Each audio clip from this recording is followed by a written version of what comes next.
All right, welcome back. I hope you're all having a great week as we prepare for this new year. An exciting day. This is part 50 of our RBT exam practice question series. As usual, we're going to go through 10 RBT exam questions and break them down, how you should think about them when you're taking your actual exam. So if you're new to the channel, welcome. If you're returning, welcome back. Please like and subscribe if you do enjoy my videos. It really helps me out. As always, if you're looking for our study materials, please check out rbtexamreview.com. We offer 3 full practice exams, a full task list study guide. Our combo pack is our best deal. It comes with everything, and of course, our competency study guide as well. So be sure to check out all of those things, read some of our great reviews from some of our great students who've passed the RBT exam in the past. You're going to be next. Just keep working hard, keep working at it. Any questions, any comments, please let me know. I'm happy to help. Other than that, let's get straight to our questions. Question 1. Gwen works at a fine dining restaurant as a waitress. Each night, the waitresses prepare the tables by placing silverware, glasses, and plates in the correct spots. During training, the location of each item is indicated by a colored dot. As Gwen learns the placements, the dots are slowly reduced until they are no longer there. What is occurring in this scenario? Try to picture this in your head. You've got a table with a placemat, and Gwen has to put out all the silverware, glasses, and plates in a certain spot. On the table, they have colored dots indicating where each item goes. As Gwen slowly learns, they start to remove those dots until Gwen doesn't need the dots. So those dots represent what? Well, of course, they're prompts, right? Gwen needs to know where the silverware goes. The dots are going to prompt her the right location to put those pieces of silverware. As we remove them, what are we doing? Are we shaping, fading, teaching functional communication, or are we putting Gwen's behavior on extinction? Well, we're not teaching functional communication. Obviously, no communication is being taught or learned in the scenario. We can eliminate C. We're not putting her behavior on extinction. Extinction is the removal of reinforcement for a previously reinforced behavior. That's not occurring here. So it leaves us with shaping and fading. Are we reinforcing approximations of Gwen's behavior? No, we need Gwen to complete the full behavior of putting the silverware, glasses, and plates where they go. We are simply fading out the prompts. When we fade a prompt, we slowly and systematically remove whatever prompt is in place until they're no longer needed. Those colored dots are our prompts. We slowly remove them until Gwen no longer needs them. So what is occurring? Fading. After an assessment, your BCBA decides to write a skill acquisition plan which utilizes DTT to teach your client. The BCBA starts with a VR4 reinforcement schedule, but after 2 weeks of data, the BCBA changes the schedule to an FR2. What answer choice best resembles what occurred with the schedule change? 4 reinforcement schedule questions. First, identify what type we're using. So we're using a variable ratio 4 into a fixed ratio 2. Then ask yourself, was the requirement increased or decreased? Meaning time or responses. Does this scenario require more responses to receive reinforcement now or less? Well, let's look at it. If we started with the VR4, which is an average of 4 responses to receive reinforcement, that's a pretty thin schedule. That's going to be sometimes a difficult schedule to achieve reinforcement. You're going to have to respond quite a bit. If we go to an FR2, which is a fixed ratio 2 schedule, you only need to respond twice each time to receive reinforcement. Which one's easier to obtain reinforcement? Well, of course, the FR2, right? The FR2 is going to be much easier than the VR4 to consistently gain reinforcement. So what happened here? If we went from the VR4 to the FR2, what occurred? A, the schedule was thickened. Yes. So remember, we can either thin a schedule or we can thicken a schedule. When we thin a schedule, when a schedule is thinned, that means we increase the requirement for reinforcement. When a schedule is thickened, we do the opposite. We reduce the requirement. So we go from a VR4 to an FR2, making it easier to obtain reinforcement. Therefore, the schedule was thickened. A looks like our best answer. Remember, always read all of your answer choices, especially when you're studying. Understand why the wrong answers are wrong. It's going to make you better at the exam, right? The feedback we got on our first slide was that individual finished with over an hour to go, okay? She has a lot of speed and is very quick at the exam, but that's because she really understands the exam. Speed comes as you get better, and you get better by understanding why wrong answers are wrong, just as much as why right answers are right. So A looks like our best answer. Let's read B. The schedule was thinned. When we thin a schedule, we make it harder to receive reinforcement. That's not what is occurring here. C, a different type of reinforcement is being provided to the client. Did we change the reinforcement? There's no mention of changing the reinforcement. We simply changed the schedule. There's a difference. There's a difference between the type of reinforcement and the reinforcement schedule. The reinforcement wasn't changed, the schedule was changed. So we can eliminate C. And then D, the response requirement was increased. No, the response requirement was decreased, okay? So our answer here is the schedule was thickened. Make sure you understand the difference between thick and thin, and then increasing and decreasing the response requirement.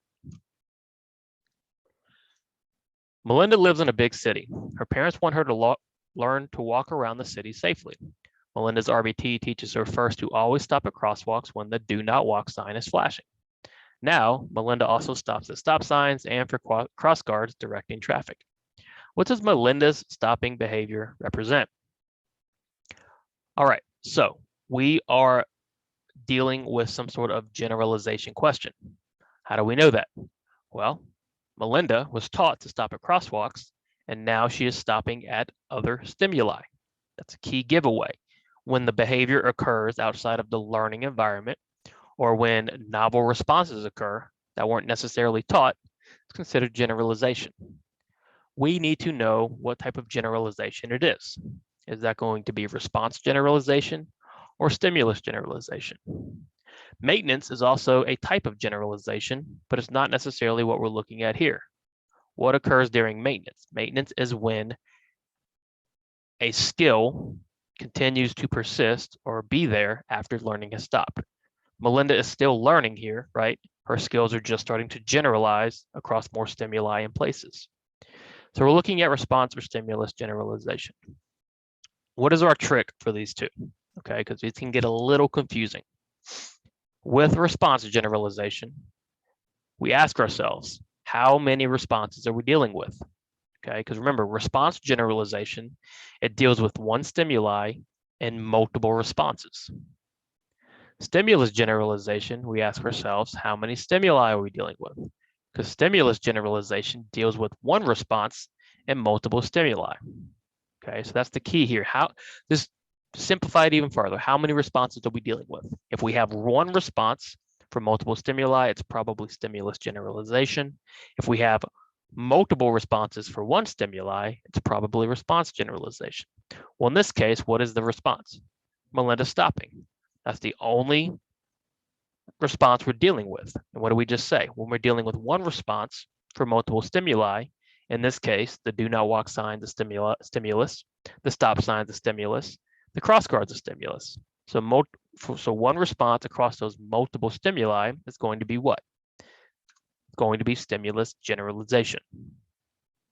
If you don't understand that, go back, okay, and re-listen to my explanation for this question, right? Response generalization and stimulus generalization are tricky when you first start to try to wrap your head around it. But if you really just map it out and think about it, it's not too hard. You just ask yourself, how many responses? One response, multiple stimuli, stimulus generalization.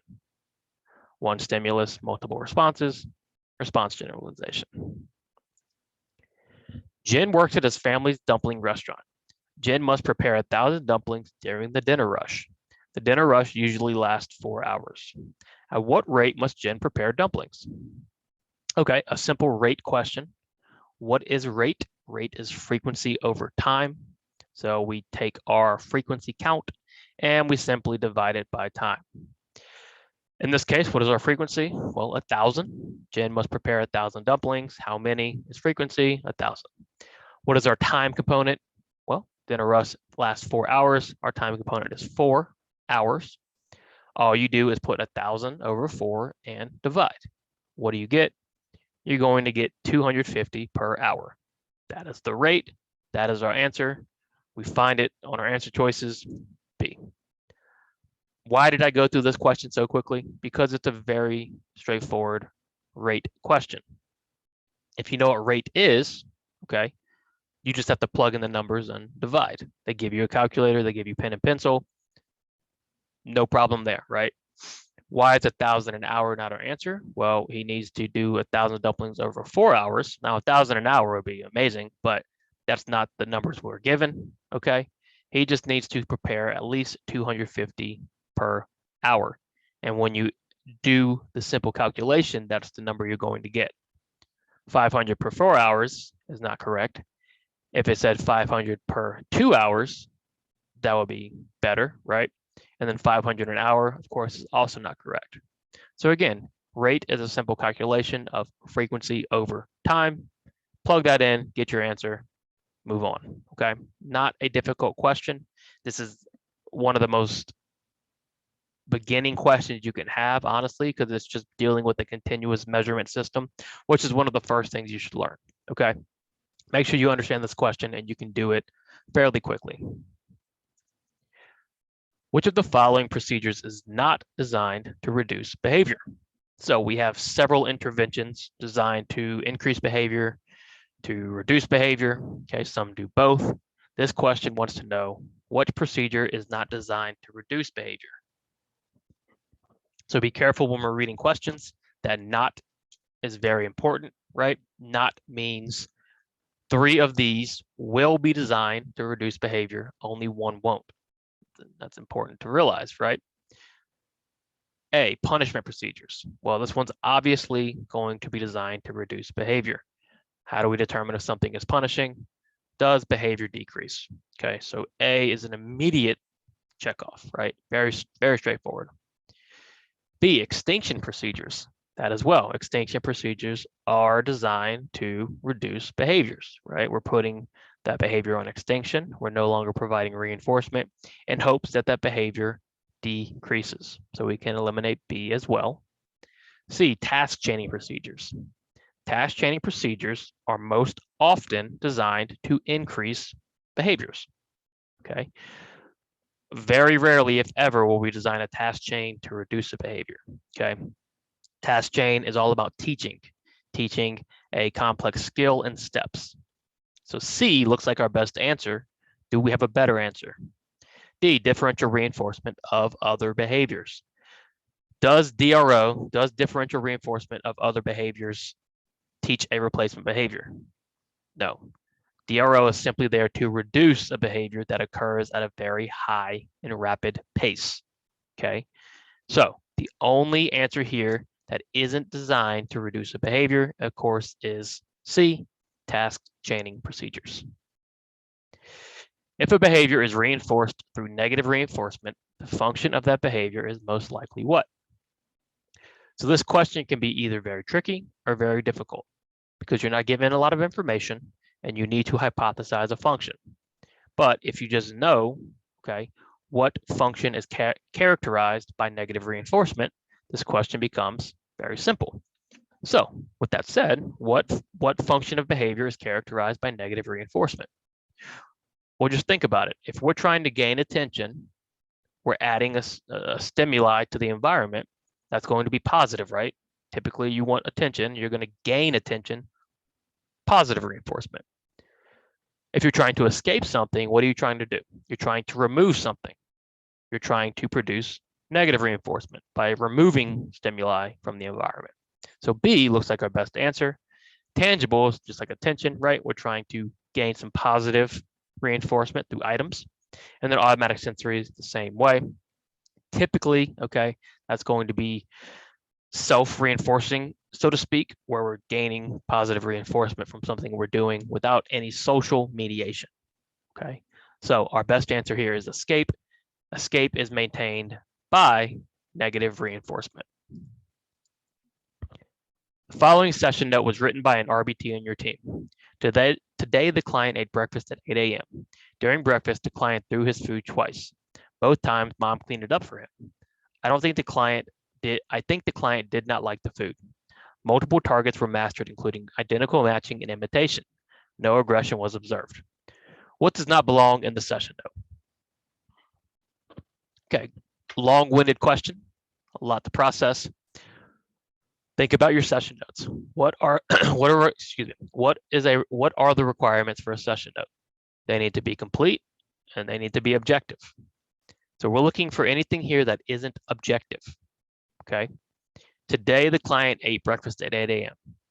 That's objective, right? You can't argue that. As long as it's accurate, let's just assume it's accurate. That is objective. That's not an opinion. During breakfast, the client threw his food twice. Is that objective? Yes, right? We're assuming it's accurate. You can't argue the client threw his food twice. Both times, mom cleaned it up for him. Again, objective, right? You can't argue that. It's not an opinion. I think the client did not like the food. Is that behavioral? Is that objective? No, right? How do we know the client did not like the food? Maybe the client wanted attention. Maybe when the client throws food, mom cleans it up, he gets attention. I think the client did not like the food is not behavioral.